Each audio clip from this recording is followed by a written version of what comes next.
स्वातंत्र्यवीर विनायक दामोदर सावरकर यांच्या जीवनाचा प्रवास. जन्म 28 मे 1883 रोजी महाराष्ट्रातील नाशिक जिल्ह्यातील भगूर येथे जन्म. बालपणापासूनच स्वातंत्र्याची जाज्वल्य भावना, मित्रांसोबत देशभक्तीपर शपथा घेतल्या. तरुण वयात अभिनव भारत ही गुप्त क्रांतिकारी संघटना स्थापन केली. कायद्याचे शिक्षण घेण्यासाठी लंडनला गेले. तिथे भारताच्या स्वातंत्र्यासाठी क्रांतिकारक विचारांचा प्रसार केला.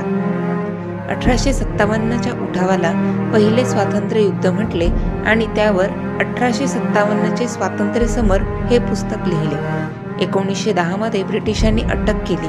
2 जन्मठेपांची म्हणजेच 50 वर्षांची शिक्षा सुनावली.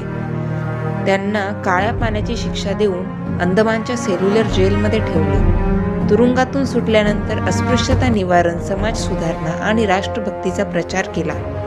हिंदुत्व या संकल्पनेचा प्रचार केला आणि त्यावर लेखन केले. 26 फेब्रुवारी 1966 रोजी मुंबई येथे त्यांचे निधन झाले.